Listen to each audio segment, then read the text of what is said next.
Hi friends, a warm welcome back to our channel. I'm Chandamama. So this is your Chandamama bringing you a new story today, Cheeku's Canada's Craze, published from the Champak magazine. So let's move towards the story.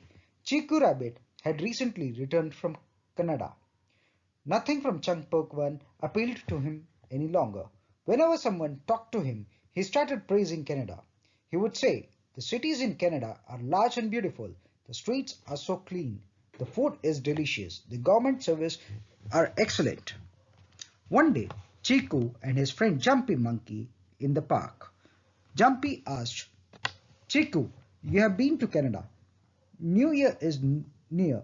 Tell me some unique ways to celebrate New Year and have fun." "Definitely, Jumpy. This New Year, let's do something to make Champakwan light up as brightly as Canada."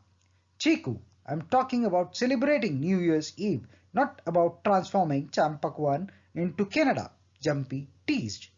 "Jumpy, why do you have such small thoughts? Think big like the Canadian. Only when you think big, you will be able to achieve bigger things."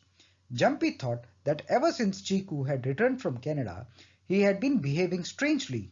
It was the time to teach him a lesson. After some thought, Jumpy said, "So tell me, what do you think should be done on the New Year's Eve?" Chiku said, "Come, Jumpy, I have a big idea. Let's go to the lake and discuss it. I'll tell you what we can do." Jumpy went along. Upon reaching the lake, Chiku said, "Imagine if we begin constructing a dam on the lake of New Year. It would be beneficial for everyone." Jumpy realized that Chiku was going to spoil the New Year celebrations with his big plans. What will the animals do with the dam? The Canadian seemed to have taken over Chiku. He is bent on transforming Champakwan into Canada. "I have to do something about this," Jumpy thought.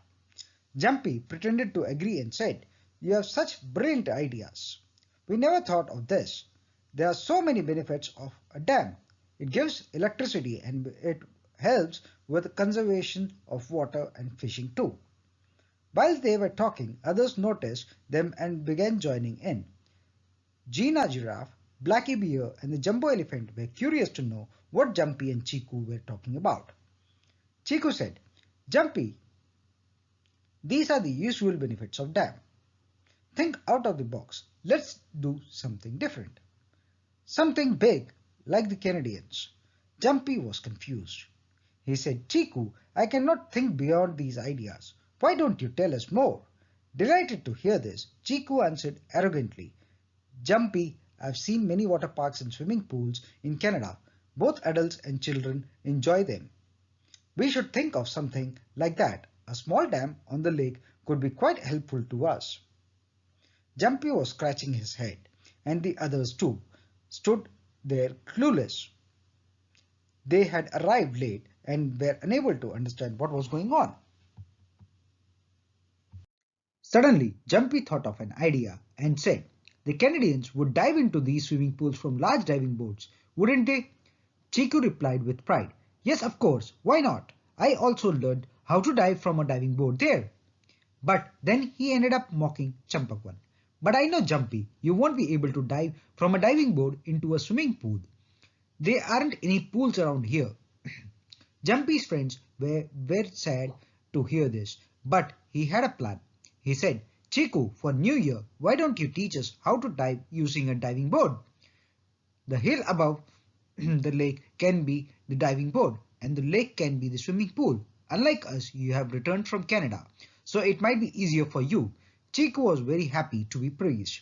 He was filled with energy. He threw his shirt off and waved it in the air like a hero, and then, without any further thought, he dived right into the water. While basking in the praise, he had forgotten that a lake and a swimming pool are not the same. He crashed into the lake. The water was icy cold. Swimming was difficult, yet he struggled on. Jumpy and his friends were laughing at him from the lakeside, so he was full of himself. "Canada is like this, Canada is like that. Now let him enjoy a Canadian swimming pool in the lake." Suddenly, Chiku seemed to be drowning in the lake. Jumpy and his friends were worried, but Chiku came out of water after some time. He was shivering, and all of them thought that Cheeku's Canada craze was finally over. Jumpy handed Cheeku his shirt and said, Cheeku, we are off to make some arrangements for New Year's Eve. You can continue planning to build a dam. You think big like the Canadians. We have our feet on the ground. Saying so, Jumpy and his friends walked ahead. Jumpy was sure Cheeku had learnt his lesson and given up his Canadian craze. Cheeku stopped them and said, Happy New Year. Dear friends, I forgot to tell you something. What is it? All of them asked. The swimming pools in Canada have hot water instead of cold. We need to do that here as well. After hearing this, Jumpy and his friends ran away. They realized that Cheeku's Canada craze hadn't gone away. They were afraid he would begin another tale. Cheeku stood there smiling as he watched them go. So this was the story Cheeku's Canada Craze, published in the Champak magazine. So till I come back with a new story and a new episode, till then stay safe and take care. This is your Chanda Mama signing off from your channel.